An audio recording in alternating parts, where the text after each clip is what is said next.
प्रिय बच्चों, आज के हम इस वीडियो में आपको कक्षा 9 के कबीरदास जी के साखी के अंतिम 3 दोहे 13, 14 और 15 आपके सामने प्रस्तुत कर रहे हैं।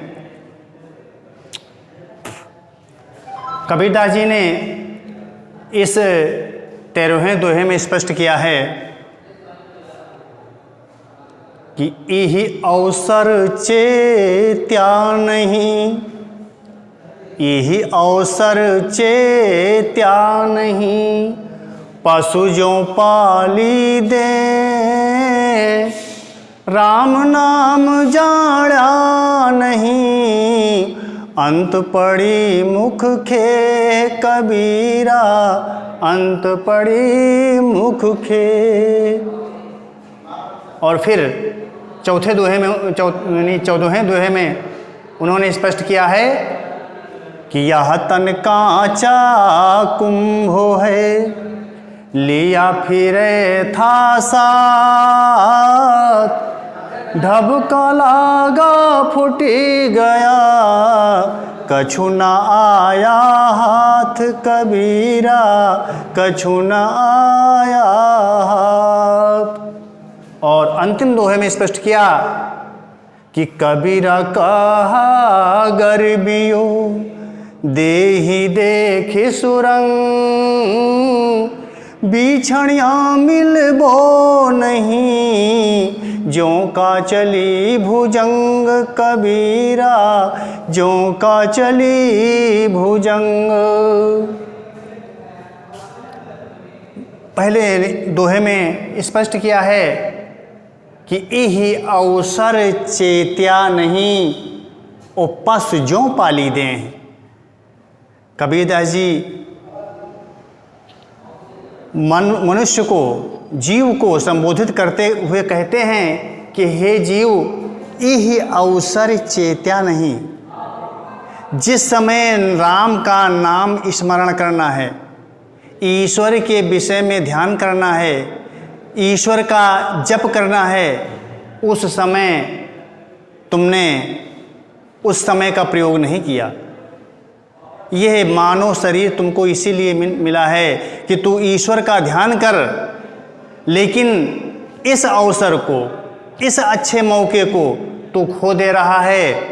ओ पशु ज्यों पाली दें, पशुओं के समान अपना शरीर, जिस प्रकार से पशु को केवल खाने से मतलब है, उसी प्रकार से मनुष्य ईश्वर का ध्यान न दे करके और पशुओं की तरह से अपने शरीर का पालन करता है, भौतिक सुखों में पड़ा हुआ है, उस परमात्मा की ओर देख नहीं रहा है। क्योंकि यही एक अच्छा समय मिला है, जो मानव शरीर तुमको मिला है, यही एक ऐसा समय मिला है जिसमें तुम ईश्वर का स्मरण कर सकते हो। और नहीं तो राम नाम जाना नहीं। यदि आपने राम के नाम के विषय में नहीं जाना है, राम नाम का स्मरण नहीं किया है, तो अंत पड़ी मुख से, तो अंत में, अंत समय में, मृत्युपरांत केवल मुख पर मिट्टी डाल दी जाएगी।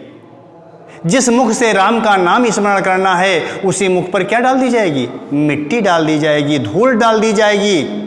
इसलिए कबीरदास का कथन है कि मानव शरीर तूने पाया है और इस मानव शरीर में भगवान का स्मरण कर ले, परमात्मा का स्मरण कर ले। फिर दूसरे दोहे में उन्होंने कहा कि यह तन कांचा कुंभ है। कहा हे जीव, ये शरीर जो है कच्चे घड़े के समान है, ये शरीर कच्चे घड़े के समान है, और लिया फिरे था साथ, और इसको तू हमेशा अपने साथ लिए फिरता है। यह तन कांचा कुंभ है और लिया फिरे था साथ, जिसे आप तू अपने साथ लिए फिरता है, यह कच्चे घड़े के समान है। किसी भी समय यह क्षतिग्रस्त हो सकता है, समाप्त हो सकता है। जिस प्रकार से एक कच्चा घड़ा यदि जमीन पर गिर जाएगा तो क्या होगा? टूट जाएगा। उसी प्रकार से ढबका लागा फूट गया। यदि कच्चे घड़े में धक्का लग जाता है तो धक्का लगते ही वह फूट जाता है और फिर कछु न आया हाथ। फिर वह कच्चा घड़ा, फिर कुछ उसमें हाथ नहीं आता है। उसी प्रकार से यह शरीर जब मरणोपरांत इसको फेंक दिया जाएगा, ये किसी काम का नहीं होगा। इसलिए उस परमात्मा का स्मरण करते रहा। फिर अगले दोहे में स्पष्ट करते हैं कि कबीरा कहा गर्भियो। कबीरदास जी कहते हैं कि तू हे जीव, तू गर्व कर रहा है। किस पर गर्व कर रहा है? देही देखी सुरंग। अपने शरीर को देख करके, अपनी सुंदरता को देख करके बहुत गर्व करता है, अभिमान करता है। तू अपने इस शरीर पर अभिमान मत कर। क्यों? इसलिए कि बिछड़िया मिलबो नहीं, बिछड़ जाने के बाद नहीं मिलेगा। बिछड़िया और मिलबो नहीं, बिछड़ जाने के बाद नहीं मिलेगा। क्या?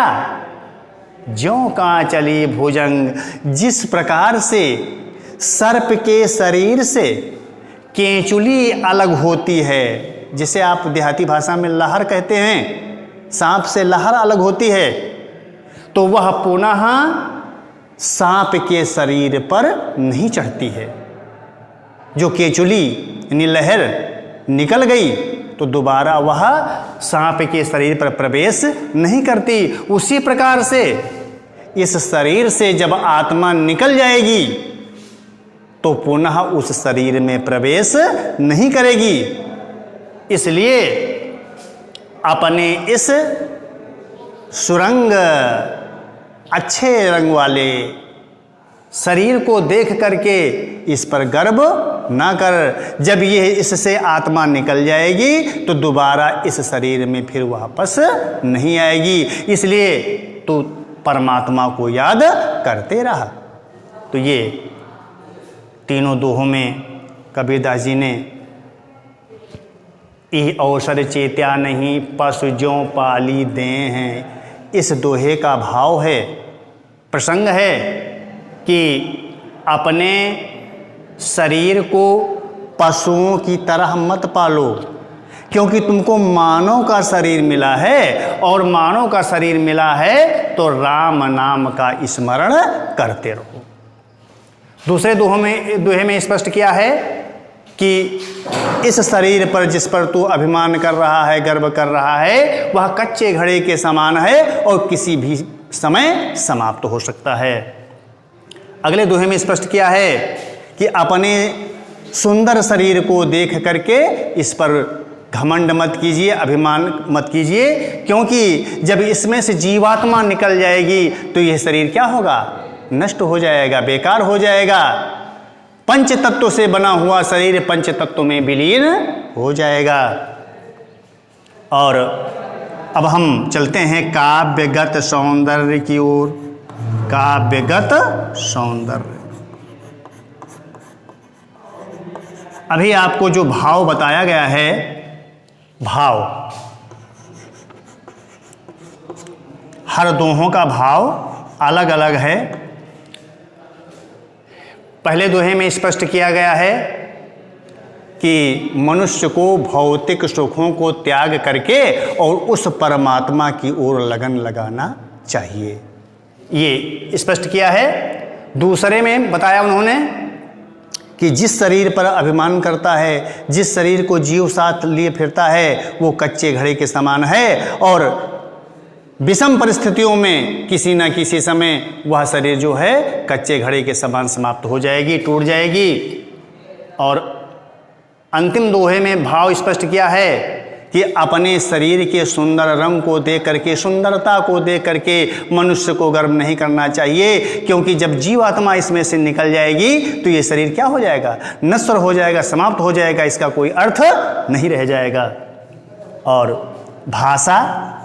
भाषा जिस प्रकार से पिछले दोहों में बताया गया, सधुक्कड़ी, पंचमेल, खिचड़ी भाषा, रस शांत रस, छंद, दोहा, अलंकार, उपमा एवं अलंकार है उपमा एवं अनुप्रास, उपमा एवं अनुप्रास, अनुप्रास। यह तन कांचा कुंभ का वर्णों की आवृत हुई है, इसलिए कौन सा अलंकार हुआ यहाँ?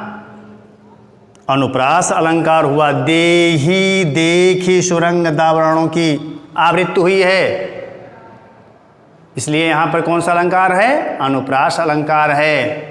यह तन कांचा कुंभ है, कांच अपने कच्चे घड़े की उपमा शरीर से दी गई है, शरीर की उपमा कच्चे घड़े से दी गई है, इसलिए कौन कौन से अलंकार हैं? उपमा एवं अनुप्रास अलंकार। शब्द शक्ति,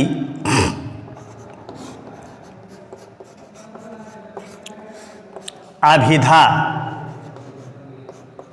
अभिधा एवं लक्षणा, अभिधा एवं लक्षणा, अभिधा एवं लक्षणा।